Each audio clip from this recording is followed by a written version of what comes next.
define stress. How would we define stress? So you just picked up the 2010 Oxford Dictionary, and it's stress as defined by Somerset County Cricket Club. What is stress? What does it mean?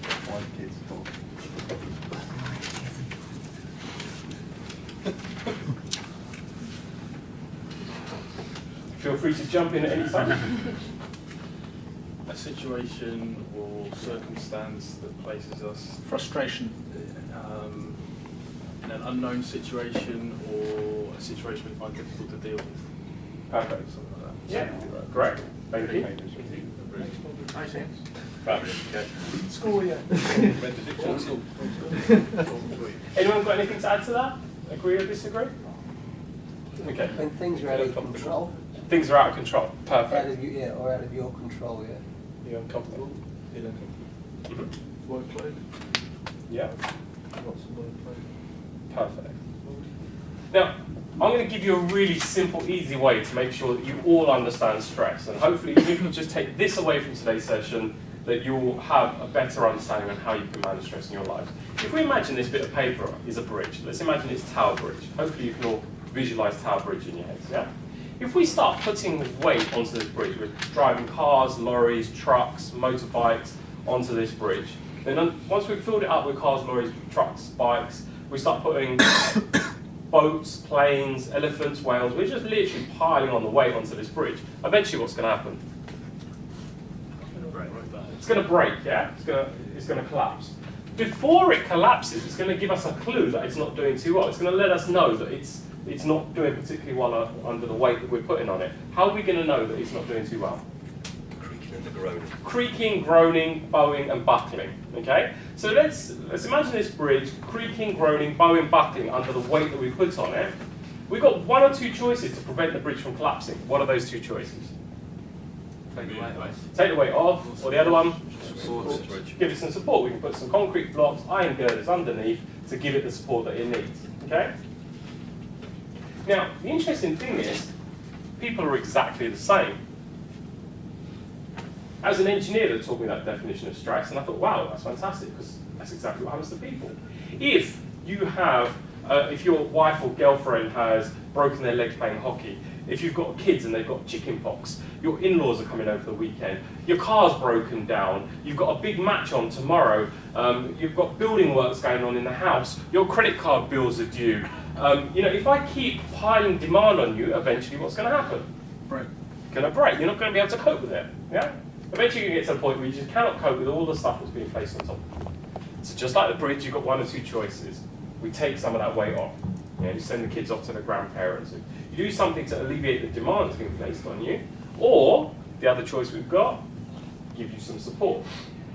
Yeah? Now that support could be literally just talking to someone, getting someone in to help you with some of those activities, just ensuring you have the support that you need to cope with the demands being placed on you.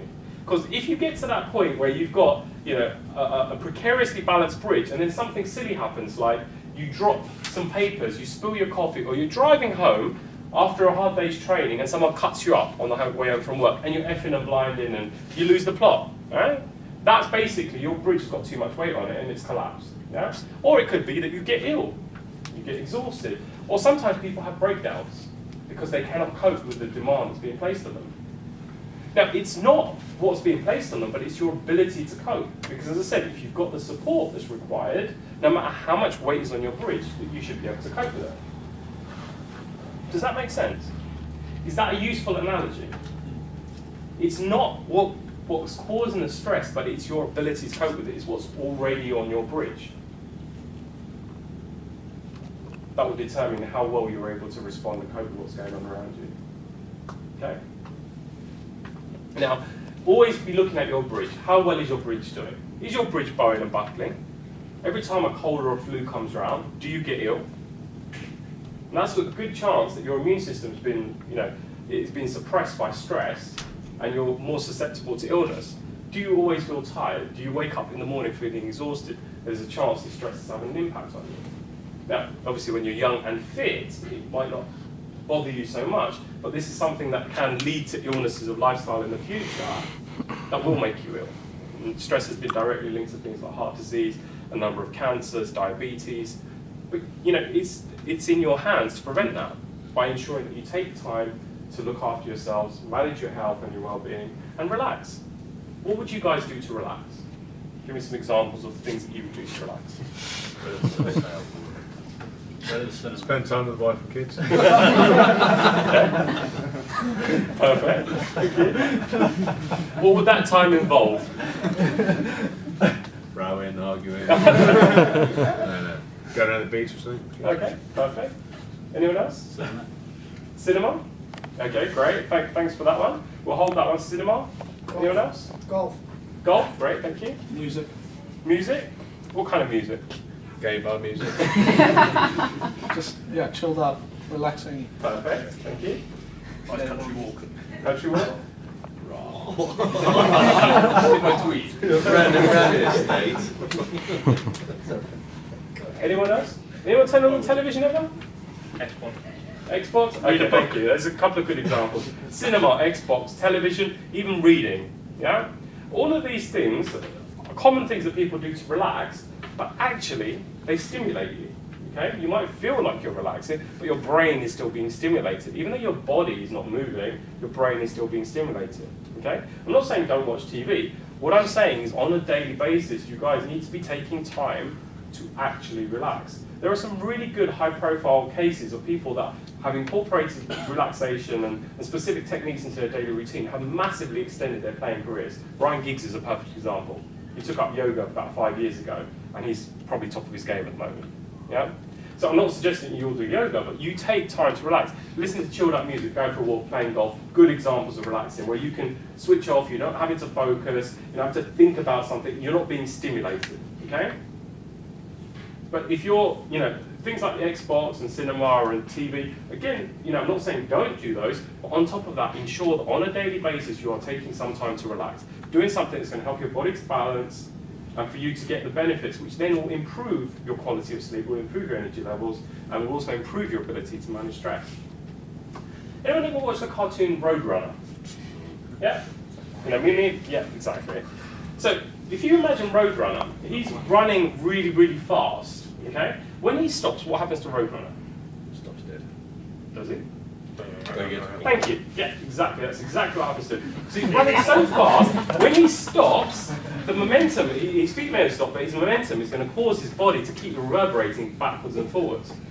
So, again, I don't know any of you personally, but I would imagine that, you have a hectic day's training and you rush off home and, maybe you've got stuff to do with the family or you're going out with your mates or you've always got stuff going on, you're rushing from place to place and you've got busy, hectic lifestyles, okay? So when you get to bed, you've been rushing around all day long and your body comes to a stop, what's happening with your mind? Exactly. Do you ever had problems sleeping or found that getting to bed and it takes a while to get to sleep? Yeah? And that's basically what I call the Roadrunner effect. Yeah? Your body stopped, your mind's still going off like this. How could Roadrunner prevent that experience? How could he prevent that buoying experience? Gradually slowing down. Gradually slowing down. Thank you. Rather than running really fast and coming to a dead stop, taking some time to slow down would mean that when he stops, his body's going to come to a full and complete stop. And this is what I'm talking about with incorporating relaxation into your routine. When you get to bed, if you've taken the time to gradually slow down, when you get into bed, your mind and body will both be ready to sleep. And then the quality and the depth of your sleep will improve. You'll wake up feeling better, your body will regenerate better whilst you're sleeping, your musculoskeletal regeneration will be massively improved, your ability to manage stress will massively improve. And the other thing is, how do most of you wake up in the morning? Beep, beep, beep, beep. Yeah.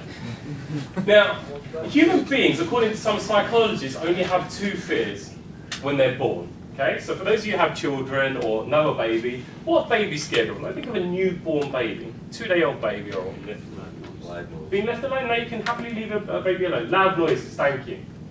Okay, the other one is the fear of falling, just if you're interested. So, I'd go with ugly. so let's get this straight. A baby or a 90-year-old pensioner is scared of loud noises. Okay? How do most of you wake up in the morning? Alarm clock. And that's basically, oh my God, I'm under attack! Now, sorry for screaming, but you get the gist. If any of you just jumped, That's how you respond to your alarm clock in the morning. It's like a grenade just gone off in the background, yeah?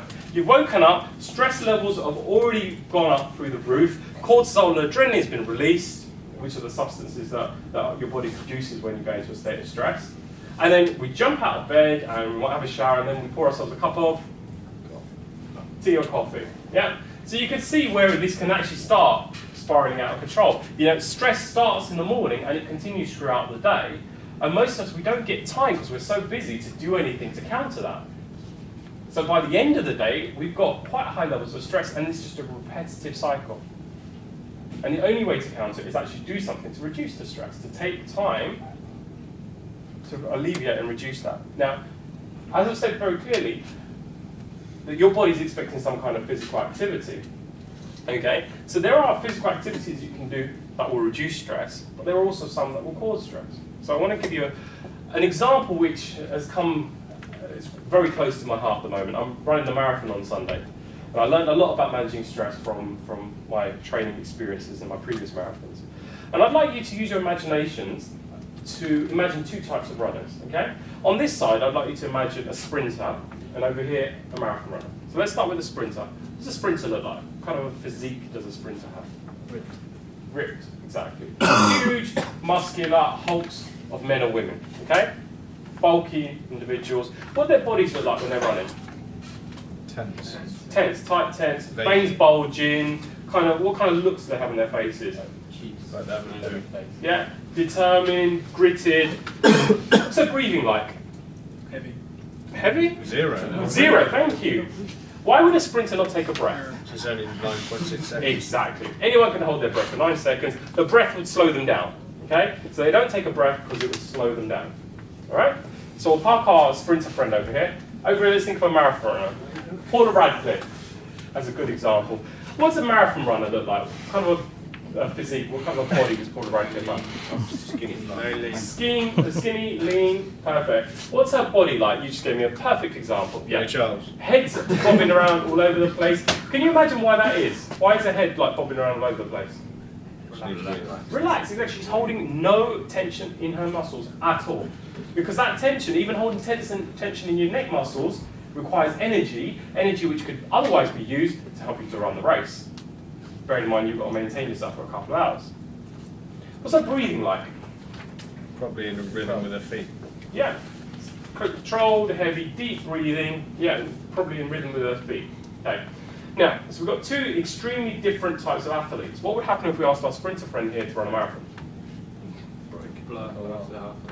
Yeah. I spoke to a couple of doctors and they suggested he'd probably have a heart attack because the strain it would put on his heart, you know, he would be a good candidate for a coronary. Okay? Besides that, he couldn't hold his breath for 2 hours and 5 minutes. Wasted joke. You get up to a fast run, though, wouldn't you? Hey. Even if he could obviously hold his breath. The point I'm trying to make here is life a sprint or a marathon? It's a marathon. Well, that's right. Hopefully, man. A marathon with a few sprints along the way, right? Every now and again, you know, you're running the long distance, every now and again you're going to have to break into a sprint. A marathon runner's able to do that. You know, jostling with another partner, trying to get over the finish line, they all break into a sprint and they're able to do that. But a sprinter is not able to run a marathon. Just like a sprinter will probably drop dead before the finish line, if we are trying to operate from a state of stress, because that's what a sprinter's doing, he's using stress constructively, we're trying to operate from a state of stress, we are not going to get to the finish line. So it's important that we start thinking long term. How can we maintain ourselves for the long distance? How can we prepare ourselves like a marathon runner?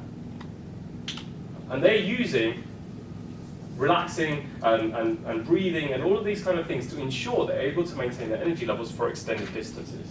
Okay? And again, from my limited understanding of cricket, and I've got to say I don't know a huge amount about your sport. I've done a lot more work in football, and personally I follow football more closely than I do cricket. But from my understanding of your sport, you spend a lot longer playing the game than someone playing football. You're not breaking into explosive bursts apart from when you're maybe running, when you're running your runs and those kind of things. So ensuring that you're managing your energy levels for the long distance is more likely to ensure that you achieve success. But not just out there on the pitch, in your lives as well. because ultimately you're going to play cricket for a period of time. It's how you manage your health and your energy levels now will determine, obviously, whether you get to your personal finish lines. Because managing stress, as I said, like at the very beginning, is something that we should all be doing to ensure that we get the quality of life and the results that we need from our day-to-day living. Okay. Now, I've talked about quite a few different things. What do you need to ask me at this time to aid your understanding of what I've discussed so far? We've talked a lot about stress, but what's most relevant is what you do about stress when you're in stressful situations. Great, and that's what I'm going to... Exercise your own cueing. That's what I'm going to focus on now. And it's a really good point, because it's like, you know, I've talked about the things that you shouldn't do. What can you do? Now, we've got some really good examples, like, you know, the golf, going for a walk. Anything that's got gentle physical activity is going to give you that benefit. So things that are allowing you to use your body in a more natural way. So there are things like yoga, Pilates, any form of martial arts that's actually getting you to use your body in a more balanced way is going to give you the health benefit. Now, running, as I said, I've given you two different examples of running. The slower, more gentle runs is going to give you the ability to burn off adrenaline and cortisol and to relax. The faster paced runs, you know, will give you the fitness benefit, but maybe not necessarily the health benefit. Okay, but we're all individuals, so it's, you know, it's quite a personal thing on what we can do to manage stress. You know, someone could just lie in the bath for 15 minutes, another person could listen to some relaxing music, could be having a massage. You know, there are so many different things that we can do. It's important that we find something that's appropriate for us. What I'm going to do, I want to show you some techniques today. I'm going to spend, how long do I have left? 15, 20 minutes. Is that right? Yeah, probably nearer 15. I can give you 10, if that's right. Perfect. All I'm going to ask you to do is have an open mind, okay? Just try something with me. If you don't like it, never do it again, okay? But if you do, you might find something out of some of the things I'm going to teach you today that will give you some pretty good benefit. I'm going to show you what it feels like to be relaxed and energized at the same time. Now, when I talk about being relaxed, most people imagine lying on the beach or by a pool, you know, vegging out. You can actually be relaxed and completely focused and razor sharp, you know, clear thinking and pumped up, okay? Now that's a new feeling for a lot of people. I'm going to show you what it feels like to be relaxed and focused and energized at the same time. But before we do that, what I do need to do is I just want to spend 2 minutes just observing your breathing. So what I'd like you to all stand up in some kind of a circular fashion. Stand up straight. And what I'd like you to do is take a deep breath, whatever a deep breath means for you. Okay? And just continue breathing deeply so I can observe you all taking a deep breath. Okay? Yeah. Continue deep breathing deeply.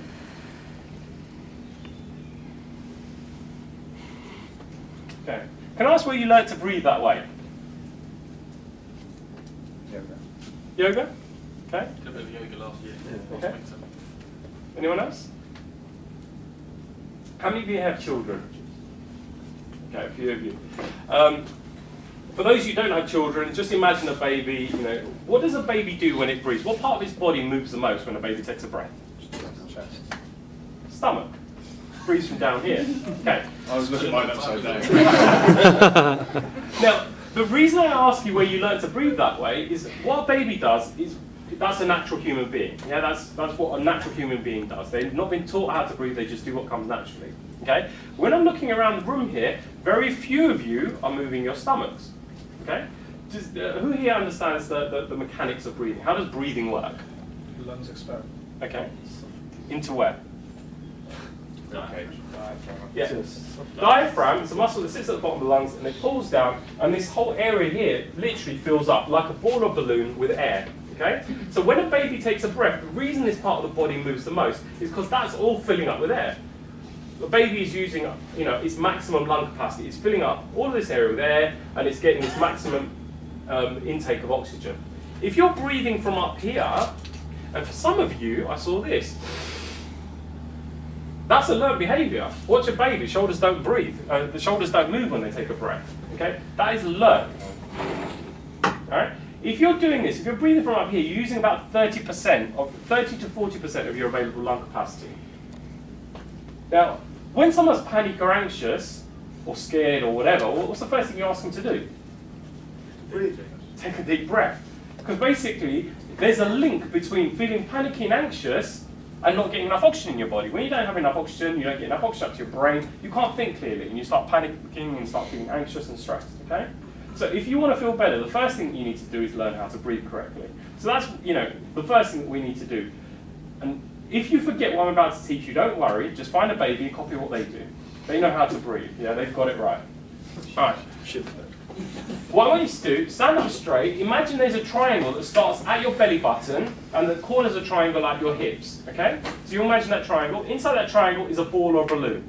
Every time you take a breath in, fill up that ball or balloon with air, and when you breathe out, pull the navel to the spine. Shoulders do not move in this exercise, okay?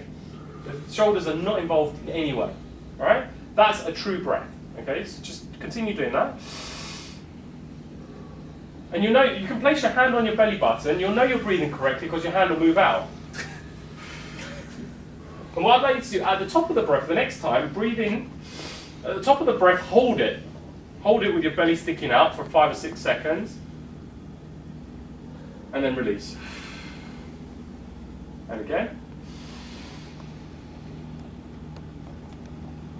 And release. Continue breathing like that. Has anyone noticed anything? Tired? Anyone feeling dizzy or lightheaded a little bit? Relaxed. Okay. We're only taking 2 or 3 breaths, so you might not notice anything too dramatic. That's basically a true breath. That's using your full available lung capacity. That's how you should be breathing. Okay. When we start to breathe from up here, we're actually only using a very small percentage of our lung capacity. When you don't get enough air in, we're just not going to function efficiently. Okay. So always come back to your breath. If you're stressed, just focus on your breathing. If you notice when you're sleeping or you're in bed, you'll breathe like this naturally, because that's when you're probably your most relaxed. Your belly will move at that time. When you're sitting around like this, we're holding ourselves tight and tense. Why do you think that we don't breathe from down here anymore as a society? You don't want your tummy sticking out, right? You're absolutely right. We surveyed 10,000 people. 95% of the people say it doesn't look good. It makes me look fat. We live in such a vain society that we're depriving ourselves of a huge amount of oxygen just because it doesn't look good. Okay? So for reasons of vanity. And from your accent, I take it from South Africa. Yeah? Yeah. We did we spoke to a similar organisation that does some work in South Africa, and they said they didn't find the same thing when they did the survey in South Africa, because in Africa it's actually it's a sign of health if you're a little bit chubby. So they do breathe correctly there. This is unique to Western society. Okay. So let's get this straight. If you want to improve your health, your energy levels, and to feel a lot calmer, ensure that you're breathing as nature intended. Okay? It's what I call a baby breath. All right. The last 2 minutes I've got left, I'm going to teach you an exercise as I promised on how you can feel relaxed and energized at the same time. Okay? Before we do it, I'll explain the science behind it. Does anyone remember in the olden days they used to have the bellows to fan the fires? Yeah? We're going to use our arms like bellows. Now what happens is when we raise our hands above our heads, our heart has to work really hard to get blood up to the fingertips. And the pumping action will ensure that we're pumping oxygenated blood around our body very quickly. And by breathing from our bellies, we're getting a lot of oxygenated air into our bodies, okay? So this fresh oxygenated blood is going to be pumping around our bodies very quickly, and it literally boosts us with energy. We're going to feel really, really pumped up after doing this exercise. We're going to do it in 3 stages. First stage is just to get used to the motion. The second stage, we're going to do it a little bit faster, just at more of a regular pace. And the third stage, we're going to go at Superman speed, and there'll be a prize for the first person that takes off and starts floating off around the room. Okay.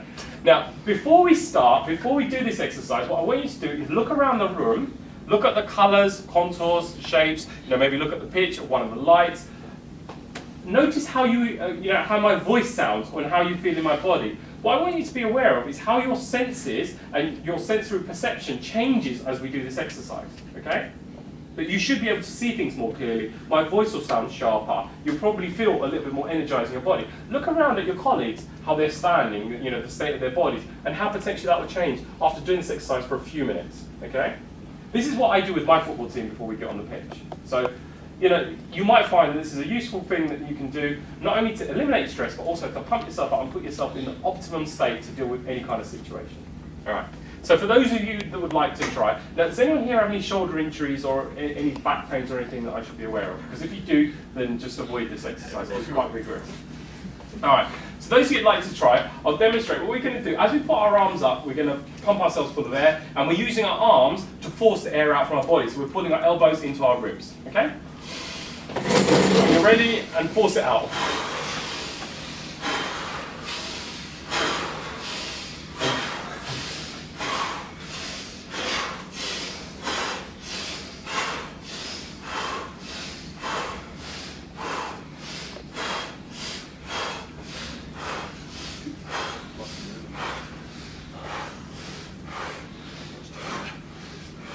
Do 3 more. Okay, let your arms drop. Someone started to notice any changes as yet? Dizzy. Dizzy, okay. If you're feeling dizzy or lightheaded, that's your brain saying thank you for the extra oxygen. You just had a rush of oxygenated blood rush up to your brain. Sends us a little bit off balance. Okay, that will settle. That will settle in a couple of minutes. Not even a couple of minutes, maybe 30 seconds, and that's when you're going to start to notice that you're feeling a little bit more clearly. We know it's working because if you're feeling dizzy, you've got a hell of a lot of oxygenated blood in your brain right now. Okay.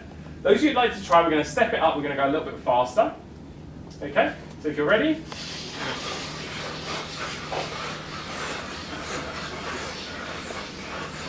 Now, if at any time you feel like laughing, know that laughter is a fantastic stress reduction technique, and it's all good. Take that. I've been the laughing. We'll do 5 more. Good pet squeak.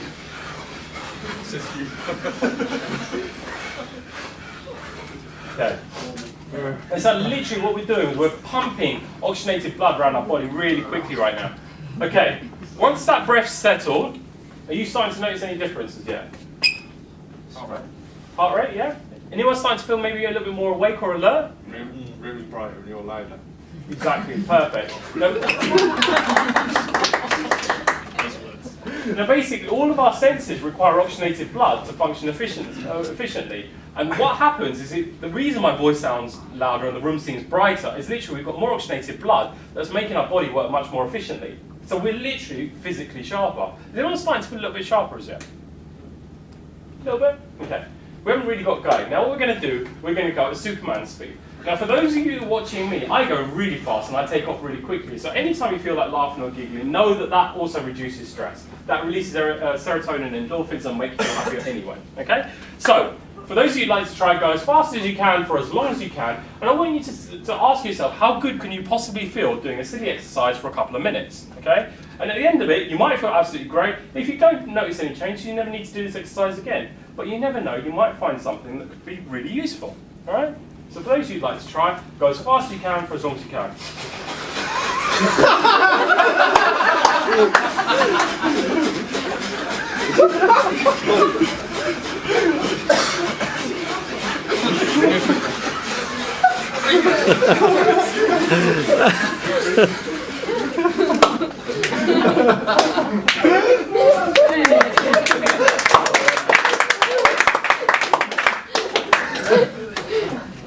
Now sadly that brings me to the end of the time that I have with you. I will be spending some time one-on-one with a few of you this afternoon. Just once your breath's settled, does anyone feel any different? Good.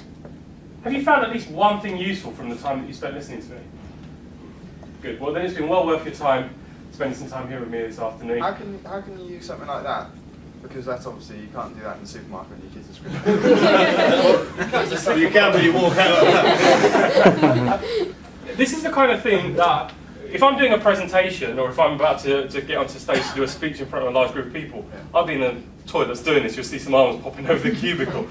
It's the kind of thing that I would do, as I said, like before we get on to do some kind of sports. This is the kind of thing that, as I said, like, you can use yourself to prepare for situations, but equally you can use, if you just had a stressful day, and you've been in the supermarkets, you get home and you're just really annoyed and pissed off and you just want to get rid of that stress. This is something that will eliminate the adrenaline and cortisol that's in your body in a few minutes. And you'll feel calmer and more relaxed afterwards. So I said, like, you might approach it in the supermarket, go to the toilet and just spend 2 minutes doing it.